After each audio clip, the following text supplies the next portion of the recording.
I'm not kidding. It's called the Justice Party. It was created by a man who says he's fed up with the president and the Republican field, so he's going to run for the White House as a third-party candidate. Rocky Anderson is a former mayor of Salt Lake City and the founder of the Justice Department. He joins us live from Washington this morning. Good morning. Good morning, Carol. So I'm wondering how many people are in the Justice Party? Well, we have people from all over the country, and the more they hear about it, the more they're signing up. I can't give you an exact number now, but it is catching unbelievable attention because I think across the board, this isn't just people from one party or another being fed up, it's across the board. We're hearing from libertarians, Republicans, Democrats, independents, people who have been looking for a political home and who have had it with the two dominant parties that have brought us to the very sorry state we're at in this country. Yeah, and they want to see not just a different party and different candidates, they want to see a change in what's become a very corrupt disease system. Well, I do agree with you that many Americans feel exactly that way, but in American politics, we've never seemed to have a viable third-party candidate. Why is that?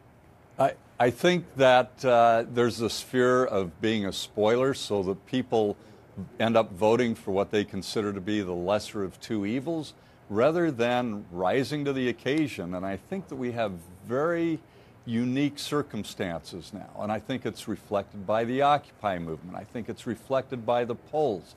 9% approval rating for our Congress. The approval rating for our president is way down, and I think it's because he has lost his base. He has not delivered on almost anything that he promised us during what was one of the greatest campaigns we've ever seen, a great public relations effort. But in terms of execution, this country's been very disappointed. As you know, it takes a lot of money to run for president of the United States. It takes a lot of money to run for Congress. It takes a lot of, appearances like the one you're doing right now. So what makes you think you have a chance? You know, this is, again, a very unique time because we've never had the technology. We've never had the social media before. We see nations engaging in revolutions now based on social media communication. There's been an enormous democratization in communications and in our ability to organize people at the grassroots. And it really is a new day in terms of bringing people together from the bottom up. And there's a real sense of hope and expectation that we can get back the reins of our government and start making certain that our government and our elected officials serve the public interest rather than the narrow moneyed interests that have had such a corrupting influence. Well, let me say this. I mean, your message sounds great. I'm sure it sounds great to many people, but it's not a sexy message. It seems like the candidates who say the most extreme things grab the voters' attention, at least those voters who are passionate about going to the polls, and they just, they come into vogue and they kind of stay there.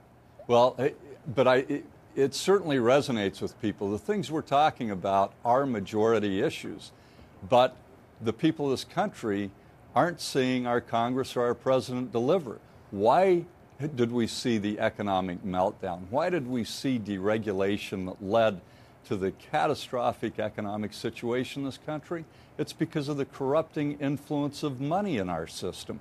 President Obama received more money from Wall Street than any other candidate's ever received. Why do we not, like the rest of the industrialized world, have a decent universal health care program in this country where every citizen is entitled to essential health care services? We know it's because of the corrupting influence of money in our system. And why are we not providing the badly needed international leadership on climate change? Same thing, the fossil fuel industry have a stranglehold on the White House and on Congress. Well, thank you for joining us this morning. Rocky Anderson, we appreciate it. Good to be with you. Thank you very much. Great discussion.